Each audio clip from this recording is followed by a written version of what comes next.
Illinois Stories is brought to you by the Corporation for Public Broadcasting and by the support of viewers like you. Thank you. Hello, welcome to Illinois Stories. I'm Mark McDonough in Macomb and the McDonough County Courthouse, built in 1872. Now, there are over 100 counties in Illinois, and when this book on Illinois courthouses came out, guess which one they picked to put on the cover? Well, that's where we are today. Built in 1872, as I said, and I'm with John Hallwitz now, who is a local historian. And John, you've written about almost every historic place in McDonough County, including the courthouse. And in fact, you've even released a video about this courthouse. So you're perfect for us to visit with. It's a gorgeous structure. It's the third courthouse that was built in this county, isn't it? Exactly, the third courthouse. The first one was a log building, temporary really, built in 1831, which was the year that Macomb was laid out.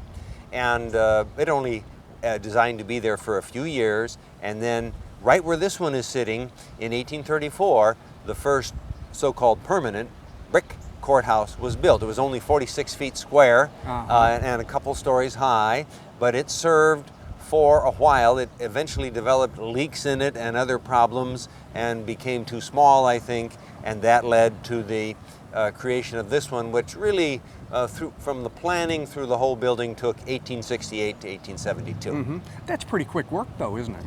It's not too bad for such a wonderful structure. This was originally very clearly in a Second Empire style. You can still see characteristics of Second Empire, but it had a mansard roof, for example, in the beginning, which was very characteristic of Second Empire.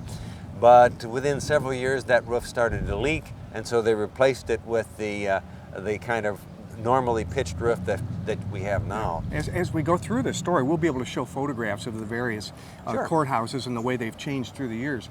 Back in the 1970s, they renovated this building, didn't they, to get it to look as it does now? Yes. The other significant thing was a little over a century after it had been built, we renovated it to the tune of $1.3 million, if my memory serves me correctly, and they did a wonderful job. Now, the feature that you come away with in your memory after looking at this courthouse is the clock tower, and it's somewhat unique, isn't it? Yes, it is. In fact, a very beautifully designed structure. The architect was Elijah Myers of Springfield, who designed state capitol buildings in several states, for example.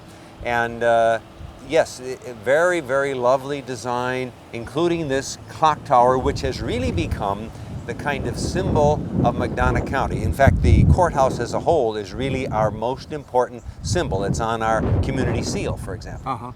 Yeah, that Elijah Myers name that you mentioned, people in Macomb County know of him because they built what they called the $1 million courthouse down in Macomb County, and they hired him to design it. Yeah. So that's another name where that Myers name pops up. Well, we get a chance. You're going to give us an opportunity to go up in that bell tower and see what it's like up there. We'll maybe get a chance to hear that bell as well. But as I said, we're going to look at some of the history of this building. We're going to go into the courtroom. We're going to see how the renovations have occurred in 1970, and we'll hear some stories about what happened in this building. And like all old buildings, it's got some good ones, doesn't it? It certainly does. Courthouses, of course, tend to accumulate important stories because of the cases that are tried there and the kind of lawyers and judges who participate there. And so, of course, we've got our share of interesting stories. Okay, John. Well, let's go inside and take a look, all right? Okay. Well, we were talking about the various incarnations of the courthouses in McDonough County. And, we're looking at the history on the wall here. We've already spotted an inconsistency in history, haven't we, John? This is the second courthouse we're looking at here. Right. This is the second county courthouse, and it says built in 1830, but it wasn't, as we just said, it was built in 1834. The first one, in fact, wasn't built till 1831. Macomb wasn't even here in 1830. But you find occasional inaccuracies in different places in the town. But that is what the first one, the second one looked like until it was torn down at the end of the 1860s. Right, and that was on this present site where it was torn down and the new courthouse was Another built. interesting thing is McDonough is the only four-square county completely square in the state of Illinois, the same distance on each side. And Macomb, as the county seat, was set up to be exactly, precisely in the middle of that four-square county, and the courthouse is precisely in the middle of the early plat of Macomb. So the courthouse is exactly in the middle of the county. That's very interesting. And symbolically, it meant something to them. And they built a square courthouse, because this is 46 by 46, isn't it? 46, they built a square one. The idea is that what happens here, the government, the law radiates out equally to everybody throughout the county. We all relate to that. That's a beautiful concept. And the only square county in Illinois out of over 100. That's amazing. Okay, now we were talking about okay, now they built a new one, and we saw the new courthouse in italics outside, but it originally had a mansard roof, and we mentioned that outside. Right. And it leaked. And it they leaked, had to get rid of it. It's too bad because it was beautiful. It was an absolutely beautiful roof, and of course it had windows in it, as your photograph shows, as well as windows on the first two floors. So there was 100 windows in the building when it was first constructed. It would have made that upper floor very usable because you'd have all this light flooding in all the time. Absolutely, Yeah, and really it was nice. just a stunning building, and still is. Now, in the 70s, there was a controversy going on. Do we tear this building down because nobody liked it anymore and it wasn't very useful, or do we see the beauty in it, renovate it, and get it back on its feet? And this is the decision that was made, wasn't it? Exactly. Under the administration of Mayor Bob Anstein, who's our longest serving mayor in the history of Macomb, he served for 18 years, the renovation and restoration of the courthouse was undertaken, and we had architect Bing Coney, our restoration architect, was in charge, and it was a wonderful operation, but a great move, of course, on the part of people in our county to preserve this wonderful icon of the past rather than tear it down and replace it with something modern that wouldn't have any heritage meaning for people at all. Yeah. Now this is a black and white picture, so obviously it doesn't show, but I've been told this is yellow, and it was not a very attractive choice. It wasn't a very attractive choice. It was kind of gray sometimes, and the brick had been painted, and some other changes had been made, so it was a question of going back and redoing both the exterior, and that involves sandblasting, of course, to get the paint layers off, and then going inside and making some important changes also. And next to you here we have a color picture, and this is similar to what the courthouse looks like today after the renovation. Very attractive. Yes, it's got, among other things, you can see pillared porticos on each side again. So you have that kind of four-square sort of look, even though it doesn't look identical on each side because the clock tower is on the west side. Nevertheless, all four sides have an entrance covered with a portico that has traditional pillars on it. So very nicely symmetrical in certain ways. Sheriff, you can't walk into this courthouse without immediately seeing this. This is really, it's a attention grabber, isn't it? Yes, yes it is. I'll bet you get all kinds of questions about what the heck is an elk head doing on the wall of a courthouse. In Macomb, Illinois. In Macomb, Illinois, exactly. That's exactly right. What's the answer to that question? In 1942, this elk was shot on the Howard Moon Farm located in Scotland Township, which is just south of Macomb. It was shot on the orders of Sheriff Paulsgrove in response to complaints from the farmers about this elk disturbing the cattle and the livestock out in that area. Howard Dunbar shot it. Howard Dunbar. Yes. And do we have any idea how it ended up in the courthouse? That I do not know. I don't know who ordered that or how that happened. But nobody's interested in removing it. No. I mean, this is here to stay. Huh? It's a conversation piece. People take interest in it. It has a plaque here describing when it was shot and who shot it. And, it's just something that makes the courthouse unique. It really does, but it begs the question, were there still elk herds in 1942 in Illinois? No, nobody could figure out how this elk ended up in McDonough County. As you can see, it's a rather large one. Oh my God. But nobody knows how it ended up here. It wasn't common to this area by any means. But this head is here to stay. It's here to stay. It will not be removed by me anyway. Thanks, Sheriff. You're welcome. Well, John, every courthouse has a main courtroom, and then maybe one or two smaller ones for bench trials or something else. But we're about to go into the main one here, and interestingly, this main courtroom does not look anything like a traditional old courtroom. No, it doesn't. You enter a very traditional looking building and are often very surprised to find this very modern looking courtroom. Well, let's take a look and let's walk down. Okay. Okay, after you, sir. It's almost like a theater in the round or a classroom, maybe. It's more like a classroom. Yes, it's very striking modern design that, among other things, puts participants, whether in the audience or people who are representing someone or the jury, within close proximity to the judge's bench. And it's also very easy to hear as a result of this particular The acoustics layout. are fantastic. You could sit in the judge's chair and talk no louder than I'm talking now and be heard at the back of the room. Yes.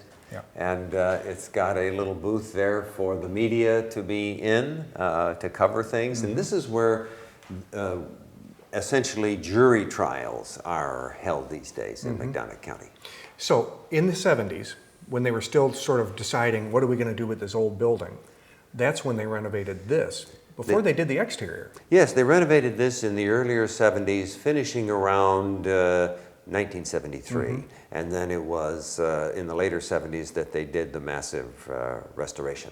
I wonder if they weren't having some fun, because we're looking up above the center of the room now. And oftentimes in these old courthouses, you look up and there's a dome, you know, and you go, oh my goodness.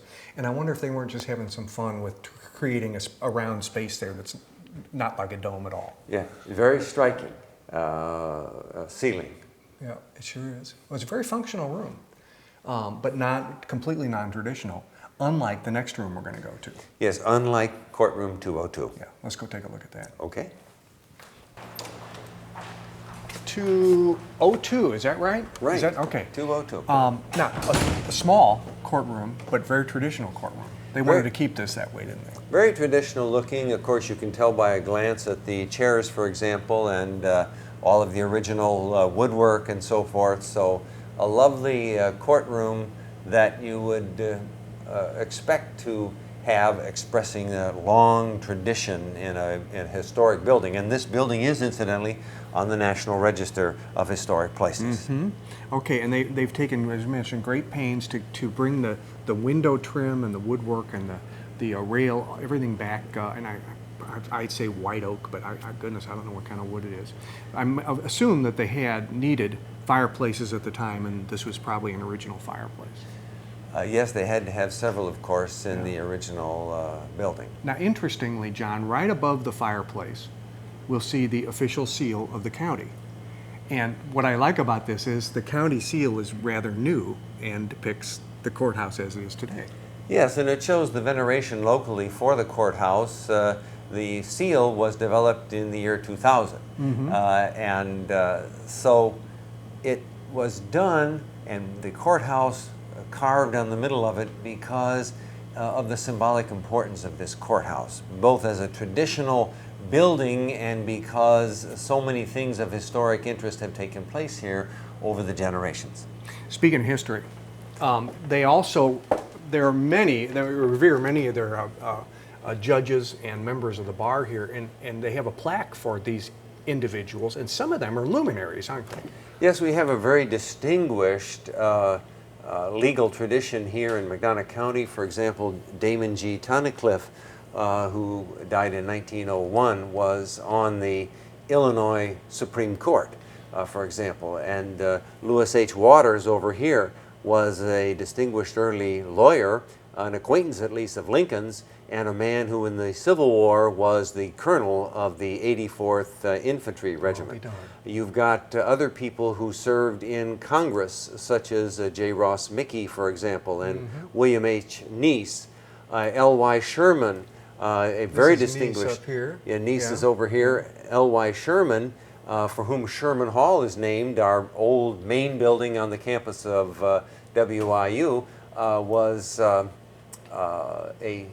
U.S. Senator, among other things. Also, before that, was Speaker of the House in Illinois. So a very distinguished figure. I was going to mention, let me see if I can find him on here, William H. Holly, right up there, who started out in McDonough County, was a talented lawyer in the 1890s, turn of the century, left here to go to Chicago, and Holly was the law partner of Clarence Darrow, America's most famous lawyer, and was with him, for example, in the famous Scopes monkey trial, and others. So remarkable, talented people over the generations. Well, Scott Adair, I'm looking at N.S. Boughton and Company there in Chicago, and these stairways, all made of some kind of steel or metal, I guess, weren't they? Yes, By the Boughton Company in Chicago. in Chicago. That's correct. And interesting, back in 1872, when this was completed, happened to be 1 year after the Great Chicago Fire. That is correct. And there's an interesting story behind that, isn't there? Yes. And so, the way I understand it is the invoicing or the billing for the cast iron or steel stairwells in the courthouse burn up in the actual Chicago fire. So McDonough County was never invoiced for the Oh my goodness. staircases. What a cost savings. Yes. Maybe that's how they could afford this wonderful marble floor, because this is on the surface of every one of the floors, isn't That it? is correct. Throughout the building. Yes. Can you imagine what a marble floor, well, okay, let's put this in perspective. This building, when it was built, cost, did you say about $150,000? $155,000 when it was built. $155,000 in 1872. And of course, they budgeted for the railings, which they That is didn't have to pay correct. for. That is But correct. a marble floor like this would probably cost that much these Oh, days. I can imagine it would, because it'd be hard to replace any of this or even Beautiful. find it. It is beautiful. There's one other interesting place I'd like you to take us. You maintain the boiler in this building. That is correct. You still have the boiler from 1948. It's is working correct. good for you, isn't it? Yes. Would you show it to us? Yes. Okay. Sure. Well, Scott, once a year you have to come down here to the basement and service this old monster. Show us this boiler, will you? Yeah, this is a That's a giant. 1948 Kiwani boiler, and it was originally put in here in 48. It was a coal-fired boiler. I think at one point it might have been converted over to fuel oil prior to the natural gas boiler. Once this is checked out and fired up and tested in the fall to run all winter, it basically gets maintained, once a week. We're checking everything out Yeah. on it, making sure the pressures are correct. Yeah. Runs on 30 pounds pressure. Takes all 30 pounds to get it up to third floor to the heating system. They don't make them like this anymore, do they? No, they don't. Kiwani boiler went out here some time ago, and this one was made, they were good boilers and Yeah. lasted a long time. Made for coal, converted to natural gas, That is correct. and probably at one point was covered with asbestos, I would think, huh? Yes, it was. Late 80s, I think, when I came up here from the Elms. I started out the Elms in 1977, late 80s when I came up here and become maintenance director and formed the maintenance department. We basically contracted a company out of the Quad Cities to have the asbestos removed off of this and off of the pipes, and then had it recovered with the type of insulation you see on it now. But this thing keeps the whole building toasty That throughout is the correct. winter. Sometimes it gets too hot. We have some days that it actually gets up to 40, 50 some degrees. People are hollering that it's too hot in the building and you can't really throttle it down too much, so it does a good job. Yeah. And it has been retubed probably twice since I've been here. Fire tubes have been replaced in it, so. And that usually runs $6,000 to $7,000 to have it retubed. Okay, John, let's start up these spiral staircases, which are really a work of art in themselves, but after we get up about a half a flight, the first thing you notice is there's a platform here. Yes, this is the place where the original clock mechanism was located, and what we see here are the remnants, what's left of that clock mechanism. It was made by the Seth Thomas Clock Company, the famous company That in would have been Connecticut. about as good as it gets, wouldn't Yes, it? absolutely. In fact, the entire clock mechanism cost $1,000 at the time in 1871, and that would be the equivalent of more than $100,000 today. Wow. So everything was controlled from here. Of course, it's not working anymore, but I'll bet this is valuable. I'll bet this as a collector, this would be valuable. Probably to someone who was interested in that kind of mechanism, but in any case, it was run by a weight system, because of course you didn't have electricity yet, so it took 1,000 pounds of weights to run both the clock hands, which are some 25 feet further up than this, and of course the striker for the bell.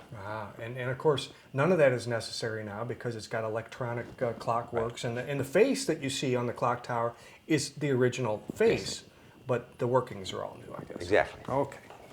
Now let's proceed, continue up this spiral staircase, which can make you dizzy.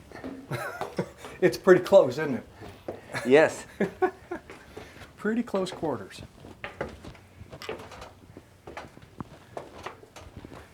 I would assume now we're on about the 4th or the 5th level. Yes, we're on the level where we can see the round windows, for example, that everybody notices. The one on the west side says 1872 in the glass. That's so smart to etch the glass, the date in the glass, isn't it? It's like Yes. having a second cornerstone. Sure. Yeah. And you just hope it never breaks. Okay. Now, on this level, there's really nothing to see here, so we go past here up to the level where the bell. We have to go up still further to find the bell. Okay. And of course, we lose the staircase here, so now we're on the ladder system. Okay. Okay, so John, the last leg of this journey is by ladder. Yes, The we're... spiral staircase doesn't go this high. Now this is up into the bell area, It's good and hot up here. and it's a warm summer day for sure. Yep. Okay. So, this is the majestic bell. Yes. What about this bell? It says on it, Troy Bell Foundry, Troy, New York, 1871. So, like so many other courthouses across the country in the 19th century, bells were made on the East Coast and then shipped out here and installed. Of course, a lot of courthouses have taken out the original bells. Sometimes you'll see them on courthouse lawns and things like that, but this one is still in place. And you can see how it would have worked because you got here you got the mechanism here that would pound on the hour or on the half hour or whatever, would pound against the surface of the bell and make the noise. And boy, make noise it does, doesn't it? Yes, it does make a big noise, especially when you're up in this confined space. Of course, it originally had hundreds of pounds of weights that move that hammer. Massive bell. Now, we can't go any higher, safely go any higher, because it doesn't look like there's, the ladder system is not that good. But you made a historical note earlier. If there were a fire in town or some kind of an emergency, the men would come up here and were able to manually ring the bell so people knew something was wrong or that there was some kind of a disaster. Exactly. It wasn't just tied to the clock mechanism ringing on the hour. And that's what this big wheel is all about. You think we can do it? You think we can make it ring? I don't know. It hasn't been rung that way for a century, but... Well, let's give it a shot, okay? Okay. You take the top and we'll kind of rock it back and forth. Let's see what we can. Oh, there it goes. Yep. Wow. Okay, that would get your attention if there was a problem, wouldn't it? Well, John, before this courthouse was here, we talked about the second courthouse that stood on the same ground. And that had isn't it a shame that's not still in existence somewhere? Because our favorite son, Abraham Lincoln, spent quite a bit of time here. Yes, Lincoln was here, in fact, twice during the momentous year of 1858, which is the famous year of the Lincoln-Douglas debates. We didn't host a Lincoln-Douglas debate here in Macomb, but of course he campaigned and spoke in a lot of other locations in between those main debates. And this was a place he visited twice. In August, he was here and spoke inside the courtroom of that earlier building that you mentioned. And then again in October, late October, he came back and spoke at the corner of that building outdoors to several thousand people. Probably there are families of probably 1 million people that remember having been there, even though there were only 1,000 people actually there. Yes. Everybody has a selective memory about famous events, don't they? Yes, and of course this is something that everyone in Macomb knows, that Lincoln was here at that time before the Civil War. In fact, they also know that he stayed across the street at the Randolph House Hotel, and for a long time the room where he stayed was kind of a local Lincoln shrine. Yeah, yeah. Well, John, thank you for spending so much time with us on this, for taking us up to the top of that tower up there. You and I got a little grimy and a little sweaty, but it was a good time, wasn't it? My pleasure, and it was a great good time. Thank you. Thank you for joining us. We hope you enjoyed this tour of McDonough County Courthouse. As I learned from the only square county in Illinois, McDonough County. With another Illinois story in Macomb, I'm Mark McDonald. Thanks for watching.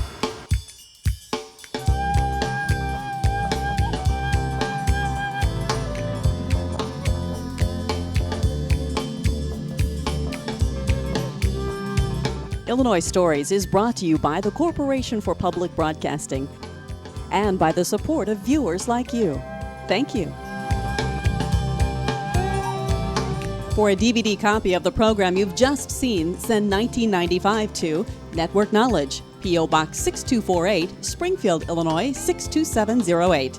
Be sure to include the program name, subject, and when the program aired. You can also order with your credit card by calling 800-232-3605.